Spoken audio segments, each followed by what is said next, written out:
Welcome to the Ro&Dash podcast. I'm Ro. This is Dash. And today's topic is going to be... Xmen 97. So, we watched all 5 episodes, and that's about half of the season. Yeah. We get 10 episodes. For some reason, I thought it was only 5. Nah. I thought it was just going to be 5. I need more than that. But So we're going to go through it episode by episode. So, episode number 1, To Me, My Xmen. first off, I don't understand how this man, Scott Summers, is out here wilding out like he's some type of like what do you say? What did I say? He's like Captain America? This man is Boy Scout. falling from the sky and shooting the octave beam to the ground since when? Solid work, team. See you on the ground.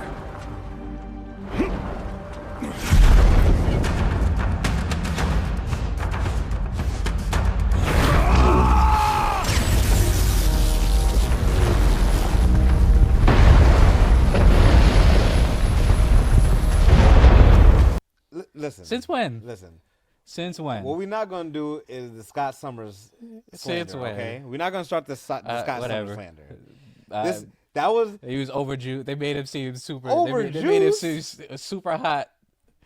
Made Yo. him seem super hot, falling from the sky for no reason. That was the best superhero landing I've seen in a minute. It was tough.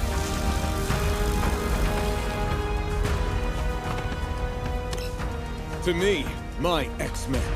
That was a tough superhero landing, yo. But uncalled for. What do you mean uncalled for? To me, my X-Men. You don't need to prop this man up like What do you that. mean prop him Don't need up? to prop this man up like that. Yo, the slander gotta stop. You know? Slander gotta stop. So you say.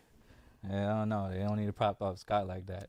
Just to be, tear down slowly, per usual. Come on, You man. know, You it's- gotta it's give cool. everyone It's cool. gotta get their time to shine. I Listen, guess. Wolverine and Gambit got time to get off. Beast got time to get off, and then you come with the goddess, Omega level threat. Okay. Everyone gotta have their turn, man. Okay. This is episode 1. We haven't seen this in literally 20 years. Yeah, it's been a minute. 25 years or something like It's that. been a So minute. yeah, nah. Everyone needed to get off, including Scott. That was fire. It was tough, but still, Scott always has his time to shine, but then, he slowly diminishes. Slowly diminishes, as we saw Man. going forward. Storm. Yeah. She turned the sand into glass. That was tough. That's deserving. She's That's Omega. deserving. It doesn't Scott matter. is not Omega. Come on. That's deserving, though. Man. Casting her little spells. I still think that's magic, though. I still think Storm is using magic as well as weather-based powers, but I think she's casting the spell when she's speaking, so it makes sense. It makes sense as magic. It was magic in a combination of regular powers, but I think it's I don't know. But I don't know, because we've never seen anything. I mean, I get what you're saying, like Doctor Strange. Yeah, she's literally, but she is casting a spell for She's DC, like, for you DC Tempest fans. Storm. Santana. I'm like, all right, so I don't know. I mean, they call her Weather Witch. I mean, yeah. but I don't know. Who else? Who else was getting off on that in that first episode? I mean, they did the Wolverine and Gambit power charge up. That was tough. That was tough. This first episode was just reintroducing and like just seeing how Beast was just how beast the team can be. But Beast was literally beasting. He climbed into a Sentinel and started using the Sentinel as a battle suit. That's tough. That was tough. He's being smart per usual. But I mean, he's just a guy. Beast? Yeah, he's just a guy. He's just some animal guy beast thing. So isn't Scott just a guy? No. Scott's out here. See, Scott, I didn't even talk about Scott, and he brings up Scott. Scott out here in the warehouse. Scott out here in the warehouse, moonwalking from side to side with his IP. Hang tight.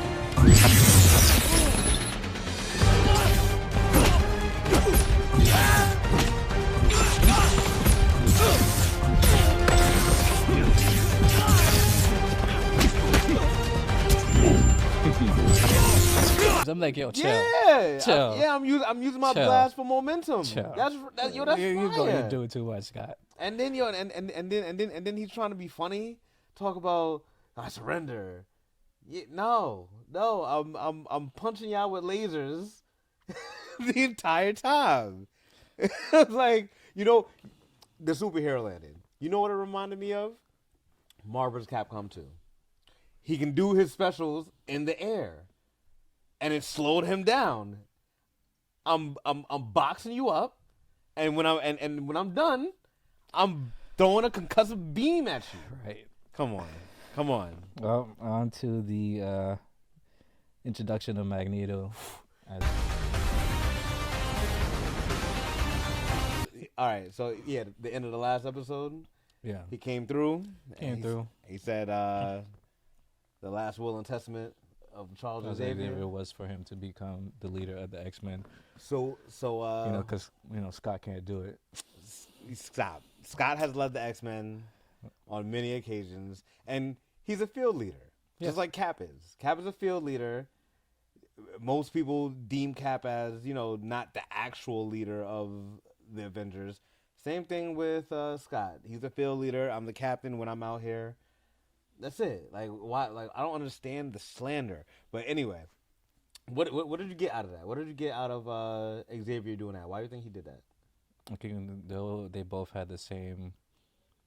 They both had the same goals to uplift mutant kind. Mutant liberation. I mean, yeah, mutant liberation, but I think that's making Magneto uphold the overall promise that they made to each other. Yeah, however long ago. Yeah, so I mean, it was good to see Magneto in a I'm not trying to beat your guys' ass. I'm trying to lead you into the future to uphold my friend's promise. He stand on the word that he gave. So it was good to see Magneto. I mean, but Magneto's always been a man of honor, though. He is, yes, that's true. But I'm just saying, he's just kind of radical with some of his decisions and his ideals. But yeah, we've had real leaders that have been radical, or history deems that they weren't all that radical. You mean in real life? In real life. Oh, I got you. Like Malcolm and like exactly, like Malcolm X. Yeah. Everyone deemed him radical at the time, but now we look back, and it's like, yo, he might have been right. I mean, he softened up towards the end, and he was looking at a different light. It's kind of weird. Him and Martin kind of started to switch roles towards the end. You think so? For both of them, yeah. But yeah. So episode number 2, Mutant Liberation begins. Basically, the trial of Magneto. Slady comes with an army, or a small squadron of dudes, and says, they're not metal-based guns. They're not metal-based guns. In a metal-based helicopters. In a metal-based helicopter. I said, you dumbass. I was like, do you not know who this guy is? And then said, if I do this trial, am I going to have a fair trial? Like, gave them the chance. Yeah, you can have a fair trial. Yeah, you'll have a fair trial. Threw a collar on Threw his a neck. collar on him and handcuffs, and then took him to court. Yeah. And I'm like, he wasn't able to stand on his own will or in his own power. They had to weaken him so they could feel safe. and then you have FOH, Friends of Humanity. Roll up, roll up, busted caps. Just coming in trying to destroy everything, and it's like, yo. Yeah, but if you're a comic head or X-Men, if you know your X-Men history, things get really deep with Friends of Humanity when it comes to the mutants. So Bunch of assholes. I mean, yeah, but Bunch of assholes. It's regardless, they got an opportunity to take one of the big guys down. They're gonna take it. So you got Scott, Yeah. Rogue, Magneto, and Storm, all going to the trial. Yeah. And they're holding off the Friends of Humanity, and While Jean is about to have a baby. While Jean is about to have her baby, Logan takes her to the hospital, and just a couple of different things happened that I didn't agree with. Like, you have a scientist right downstairs that's blue, and that's always, So you took him to, tinkering. they take him to that. But you her take him to that the regular hospital. Like I didn't. I get that. I get that. That makes no sense. That didn't make any sense. Yeah. But I mean, I guess for drama and that was cool. Mm-hmm. But maybe he doesn't dabble in those type of things. So but you're out here healing people and. So then you had Rogue and Scott. Scott was getting his ass handed to him Left and right per by usual. I forget what's his name, but the leader, basically one of the leaders of Friends of Humanity, and he gets a psychic warning from Jean, and she's about to have the baby, and He's like, I'm out. I gotta go. What? That was my second He's gripe. like, I'm like, yo, you leaving in the middle of beef? This is what you doing right His now? kid's about to be born. What you mean? Yo, there's beef going on. Like, yo, you like. I gotta come go. on. I gotta go. So he goes, and then the doctor doesn't want to deliver the baby because The baby's a mutant. baby's a mutant. Yeah. You don't know what powers he's gonna have. He might kill everyone. Yeah. So Rogue has to take his Take his knowledge. And know-how of medical procedure, and she delivers the baby, Nathaniel Summers, aka Cable. So, and then after Cable's born, it's just Storm and Magneto. Yeah. Right. So Everybody bounce. everyone bounced. Everybody That's bounced. crazy. How do you just leave them? Yeah. But all right, so they go into the courtroom, or Friends of Humanity get into the courtroom, right? Mm-hmm. And Storm is attempting to hold back the Friends of Humanity, and she lets off. She puts them in an electrical cage, with the help of Magneto. Yeah, and then there's somebody with a rifle behind. Yeah. And Magneto didn't see him, but Storm was in the sky. She was able to spot him. And then after, he fired. He only had one bullet. So he fired, and of course, instead of Magneto, I mean, I love both of them. I love Storm, I love Magneto, but the first person that has to go is the black chick.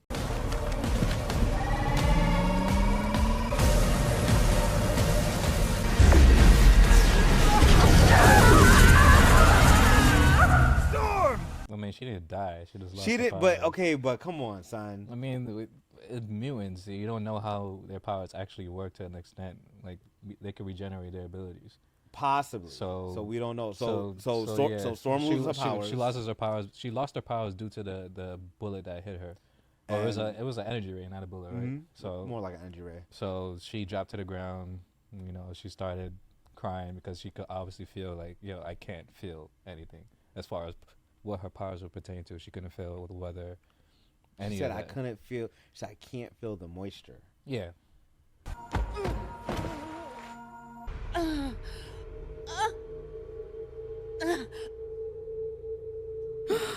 The breeze is gone. I cannot feel it. Nor the moisture, nor the air. What has he done to me? That's how deep her power went. There could be no wind, no water, it could be a fully sunny day, and I can feel the moisture in the air. Yeah. And it's like this is what Magneto's talking about all the time. He's pointing out, he's like, my people have to, be groveling and crying the power for you guys to feel comfortable. Yeah. And he's like, this is crazy. And he takes them up into the upper atmosphere and says, yo, don't let me let you down. Like, figuratively Yeah, and literally. Like, yo, like, Magneto's such a gangster, but it's like, yo, you can take, different causes, and it's like, y'all are never gonna be comfortable unless we're demasculated. Because they don't have the power. That's what it comes down to. Yeah, he's scared. Yeah. But yeah, that was that was a hell of an episode, number 2. Then number 3. What? I don't know, man. I don't know, man. All right, so Gene pops up. So yeah, Gene pops up. At the end of episode 2, Gene pops up. The real Gene pops up, and Scott out there looking shaky, like, oh, it always comes back down to Scott. something's up here. So episode 3, Fire Made Flesh, is all about Jean Grey and her clone. If any of you comic readers, y'all already know the deal. For those of you who are just on the Xmen 97 wave right now, so Jean's clone has been the one that's been rolling with the X-Men for a while now. She's the one who had Nathaniel Summers, aka Cable. So this whole time they don't really know when the swap happened. Yeah. So they're kind of confused. They're like, wait. So how long has she been They here? don't know. They don't know. Because even when the real Jean goes through her memories, she can't tell when the swap actually happened. But long story short, the swap happened by Dr. Sinister, hell of a villain. In the original series, Morph got kidnapped by him, and just all types of hellacious things was done to that guy. Yeah. But yeah, and then he starts signaling. Dr. Sinister starts signaling Jean Grey clone, or her name is Madeline Pryor. Yeah. So we're just gonna call her Madeline Pryor. But he calls back for Madeline Pryor, and she essentially becomes the Goblin Queen. She starts going insane, and who is it? Scott Magneto,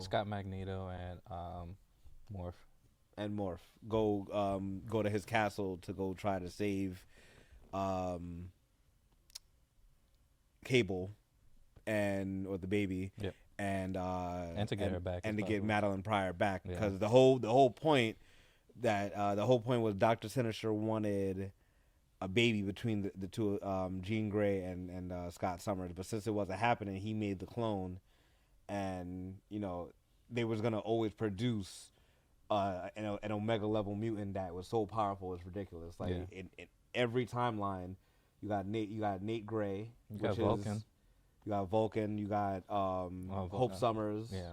So you got every time they have a baby together, the outcome is an extremely powerful mutant, and that's what he wanted. He wanted to be able to control that. But since they saved the baby, and from the incubation, the green goo or whatever, since they took him out too early. Now he's infected with a techno-organic virus. I was just saying, couldn't they just drop him back into the green goo? Nah, it's over, man. This is science we talking about. It's science we talking about. You could have just dropped him back in the green goo? No. The green goo is only good for one time. Ask the Teenage Mutant Ninja Turtles.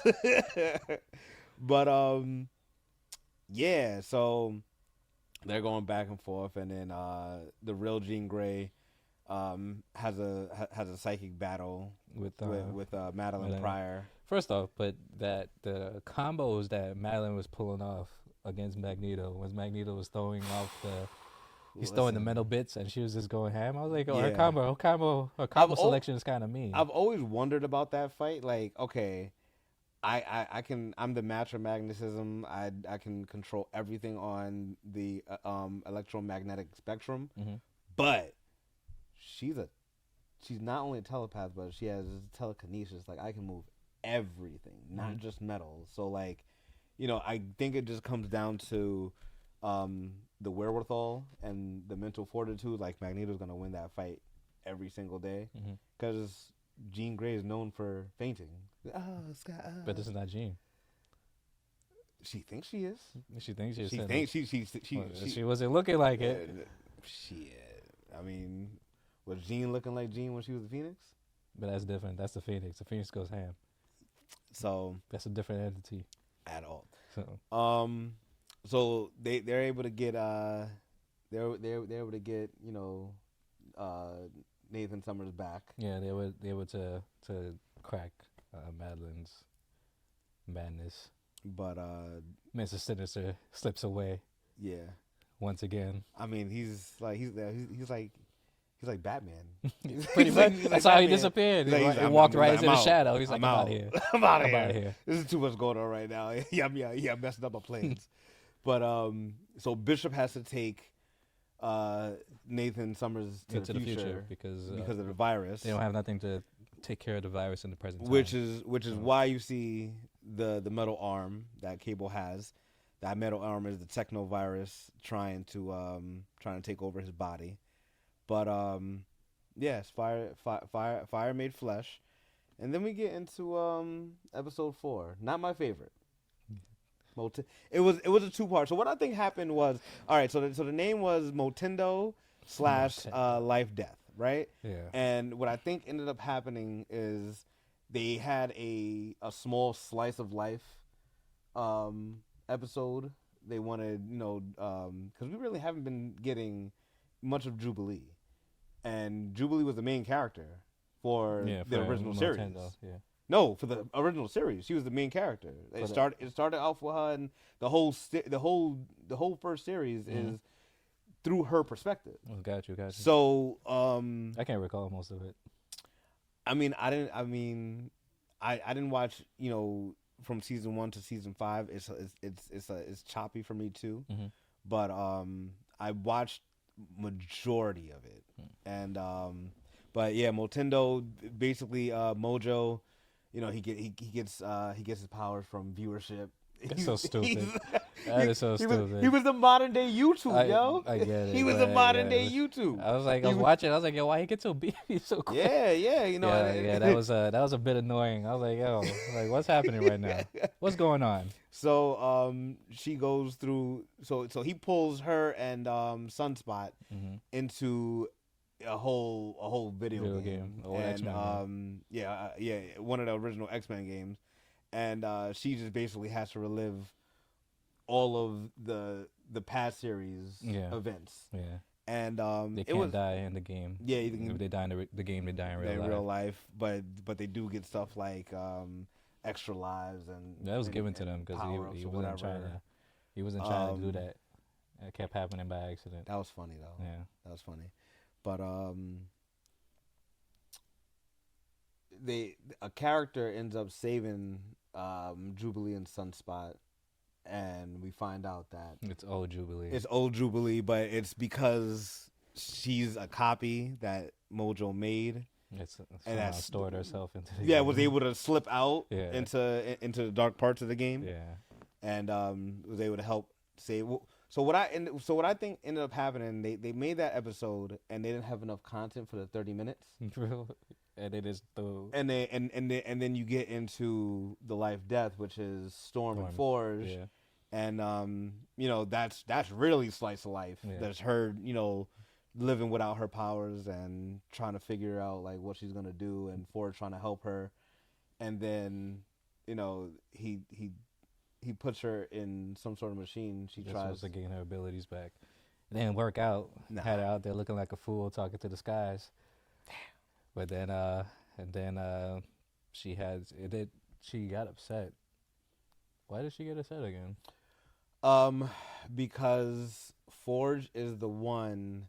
Oh yeah, he created the collars. He created the technology for the collars, and somebody used that to create the collars, and in turn, somebody used that technology to create the bullet that took her power. True. So that's why she was pissed. Yeah, but then he tried to spring the, I got feelings for you, I love you.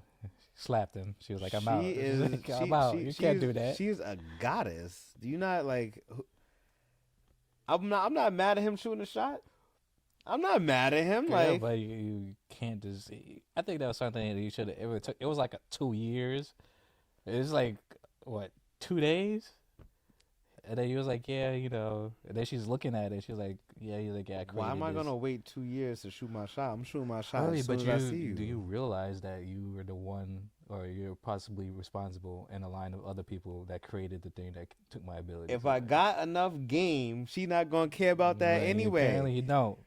So if he would have got her powers back, she'd probably been head over she heels. probably does have her powers back. We don't know. I don't know. It probably takes a little bit longer for his machine to work because his stuff, whatever he makes, clearly works. So the episode ends with the adversary. Yeah. It's basically A demon, right? Demon illusionist and stuff like that, and that's really Storm's major weakness is her claustrophobia, her mental state, and stuff like that. Which, because you can't defeat it any other way.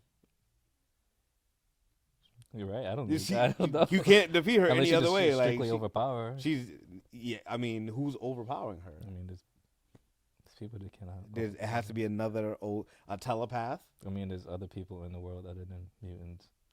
You talking about you talking about like the Avengers and you talking about other entities. Yeah. Okay, but so that's how that episode ends, and then we get to episode 5. Remember it. Everybody's just chilling. So having a good old dandy time. So the end. So it was a throwaway line in episode 4, the Motendo part. Mm-hmm.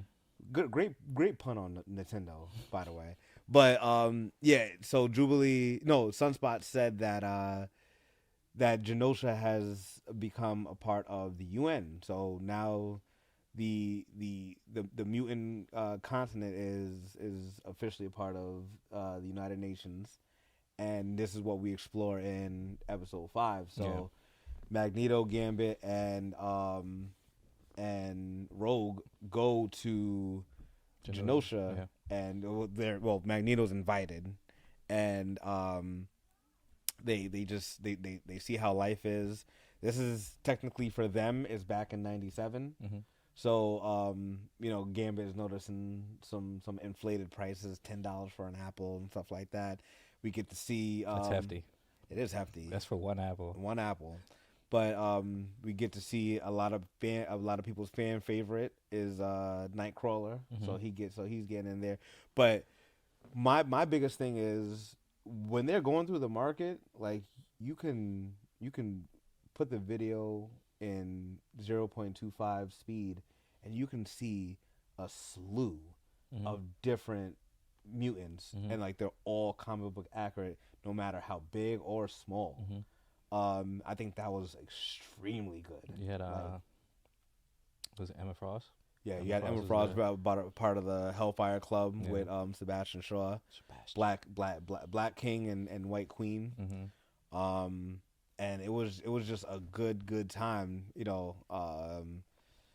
Magneto wanted they wanted Magneto to be the leader. Yeah. But and strategically, he wanted Rogue to be his queen. His queen. Yeah. Which, people might say, "Oh, that's out of left field," but for the comic book readers, like even the outfit that she wore, that was from when the both of them were in the Savage Lands and they had a relationship then. In the future, in one future alternate timeline, they're married. So, it has happened, but it just didn't happen in the original series. Yeah. But so, now it's just a love triangle between Rogue, Gambit, and Magneto. While back at home at the States, there's a love triangle between. Well, it's not a love. It's not in person because Scott's out here siphoning out his mind. So one episode later, I guess technically 2 because he skipped number 4. Yeah. But Madeline Pryor's she left and she's now in Genosha, right? So we have a scene where it looks as if it's Scott and Jean in a bed just talking about Scott's baby, and then we realize that we're in an astral projection, and the real Jean Grey is like, "We're gonna talk about this in person," and it's like, all right, so let's talk about that real quick. I don't think that's cheating. Because it's the same person. It's the same It's fucking not the same person, yo. They got two different names now. It's the They got two same different person. names. I didn't know. I know I know that makes things a little tougher because you've been sleeping with this other my copy and had a baby. It's still you. Jean Grey literally said, she's like, he took a piece of me. It's you. I didn't know. It's still you. And we had a baby. So well, me and your copy had a baby. it's still you though. But it's not me and you. It's me. Nah, son. Other you. Stop with the semantics, yo. Stop with the semantics. It's No. me. It's me. No. And the other you That had is- a baby. That is not cheating, yo. That is so. I mean, I guess after the fact that everyone found out, and You said everyone. I mean, those two found out. well, yeah. I mean, everyone found out that she's a clone, Mm-hmm. and now he's still having astral projection dates with Madeline Pryor. But Jean got to realize, like, that's the mother of my child. That's the mother. So that's the only person I connect with, and I don't Is know. that the only person you can connect with? I don't know. She said she said that was our thing. It was our thing, but that's said it you. was. That's you. So it's our thing too. Is it? Yes. So she's getting mad, and she's she doesn't know what memories are hers, what memories are Madeline's, and so she's out in a lake or whatever, and she's trying to go through her memories, and Logan comes in, and That was prior to that happening. huh? That was prior to that even happening. So she can't get tight. I don't understand that. Listen, I don't understand that. So she out there with her memories. She's in a lake, like literally using her think of psychic- Moses. Pretty much using her psychic abilities. She has all her memories in water bubbles, circling them, and then Logan walks up behind her, started talking his mumbo jumbo because Logan loves him some Jean Grey, but he was like, yeah, he's like, just leave the past in the past. It holds you down. You gotta move forward in the future. And then she obviously always spills back to Scott. And then Logan walks up on her. She turns around and kisses Logan. Then Logan was like, it's never Logan. It's always just you and Scott, and that's all that matters. So now back at home, there's Then that happened afterwards. there's a love triangle between Scott, Madeline, and Jean, Yeah. and now there's a love triangle Yeah, between there was always something going on between Jean, Logan, Wolverine. Yeah. and Scott. But Wolverine Timelines. always bitched Scott. he did. Like regardless, he's like, I don't have to listen to you. He's like, you don't tell me what to do. He's like, your girl could tell me what to do, but you can't. And that was the case. Anytime they were battling, going back and forth, it was always Jean. It was like, come on, Logan. And then he was like, all right. Is that not the truth? And he's still with the Scott slander. I don't understand. I'm not slandering Scott. I'm just saying that it's facts. Like regardless of whatever happens, if Scott said, "Yo, I need you to do this," and Logan's like, "No," and Jean comes up and like, "Can you do this?" He's like, "Yeah." It's the power of women. Nah, He loves he loves your wife. He loves your wife. Is that his wife? Because did he get married That's to the messed up. clone? Yeah, that's true. Or did he get married to the real one? Yeah, We don't know. that's kind of messed up. So going back to Genosha, so they're going back to they have the Hellfire Gala, Mm-hmm. and Magneto and Rogue starts putting on a show. Mm-hmm. And in the middle of the show, Madeline Pryor gets a psychic blast. Yeah, same thing that happened. Same to thing. Jean. Same thing that happened to Jean.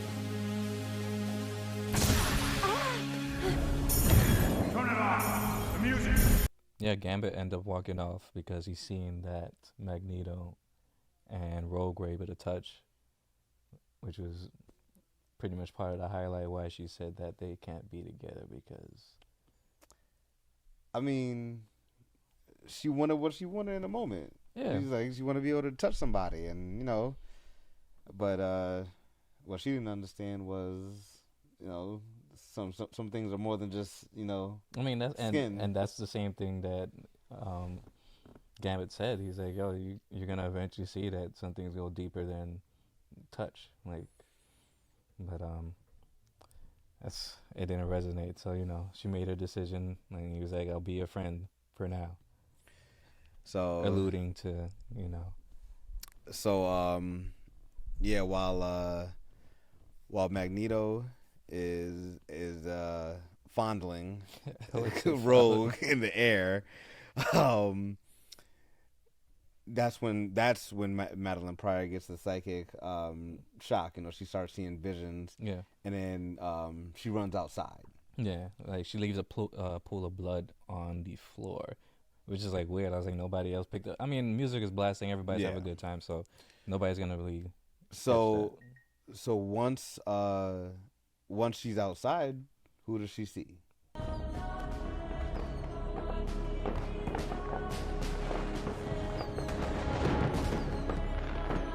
Turn it off. The music.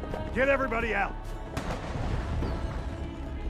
Cable. She sees Cable. Cable rolls up. And he's like, yo, turn the music down, turn the music off. He's coming. And based off the events, I originally thought it was Cassandra Nova, because that's what happened. That's who it was in the comic. But once he said I'm like, okay, I'm not sure who this could be. But, you know, he starts time slipping back into his going time. back and told her sorry. And he's like, yeah, I'm and sorry, she's like, Mom. sorry for what? And then Boom. So, you know, comes in Godzilla Sentinel. What's that exact name of the Sentinel? Was there? I don't know.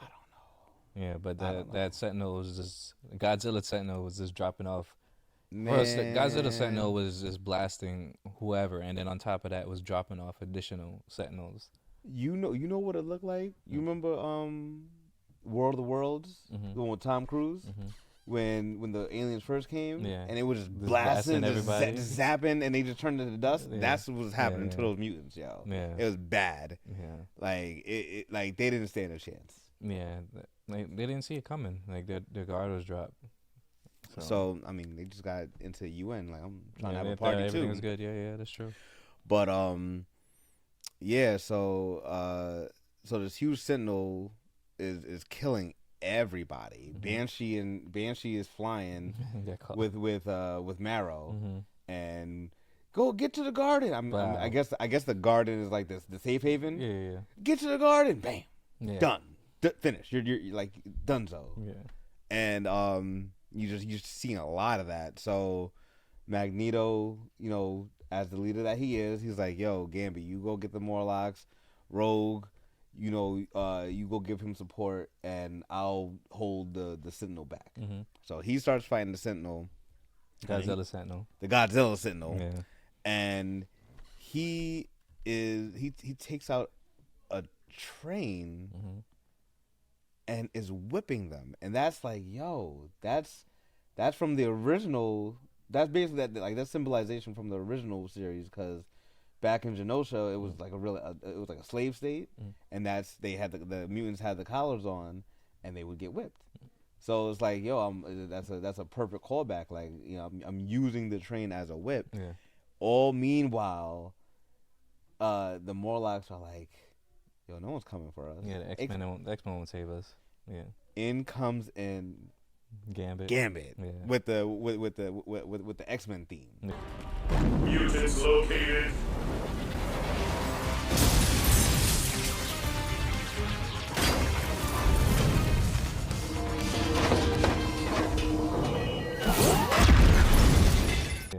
Wildin', like staff, cards, bugging out, like, and then you see Rogue catch some bodies and stuff like that, and it was just a real nice showcase of all their powers, and then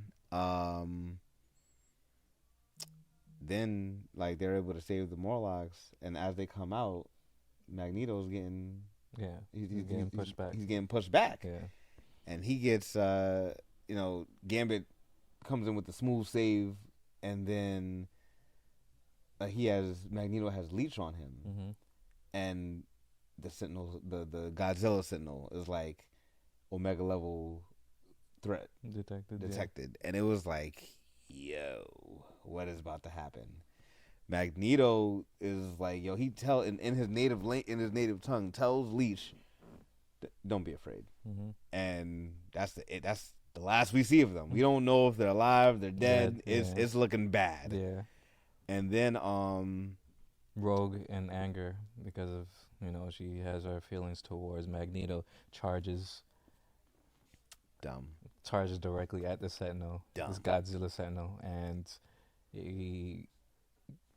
Gambit, seeing that she's gonna get blasted, she's more than likely gonna die, he jumps on the bike, races after her, he charges the bike, throw the bike at her, gets her out the way of the blast, and then rushes the Godzilla Sentinel.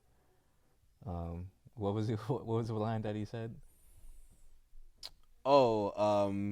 As he's rushing to the Sentinel, he's like, he's go, because after Magneto's done, the Sentinel turns his eyes to the garden, I guess, like their little like safe spot, and he's like I see your wager, like, and I raise it.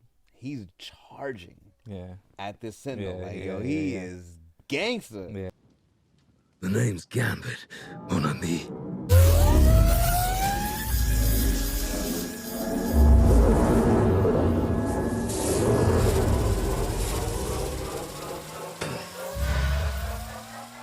Remember it. Yeah. And he gets impaled. He gets impaled through his side, and the Sentinel brings him up, and it's like, mutant threat neutralized. And then he's like, yo, my name's Gambit. He's like, remember it, and charges the whole Sentinel and blows him up. Yep. I said, oh, this is crazy. We cut back to the X mansion. Scott's like, yo, how many? Like, what? Like, how many is died just now? So then, that was a quick cut back to the X mansion. Then we get back to Genosha, and Rogue is touching Gambit. Like, she's like, yo, I can't feel you. And I was like, they killed Gambit off. Yeah. So we lost two. We lost Storm, and we lost Gambit. I mean, and Magneto. Storm's not dead, though. She's not a part of the team right now. This is crazy. She's not dead. You can't just say we lost her. Lost her ability. She's still there. Nah, man. Nah. Magneto, he might be up in the air somewhere. We don't know. On the ground. We don't know. So, but it is a solid first 5 episodes. Yeah. I would rate it, I think, a solid 9. I'm vested. I'm in it. I'll give it an 8.5. Phew, you're a hard sell, huh? 8.5. Right. Well, if you enjoyed this talk, you want to hear more, like, share, subscribe, tell a friend to tell a friend. To tell more friends. Get this community go going, all right? See you guys later. Peace.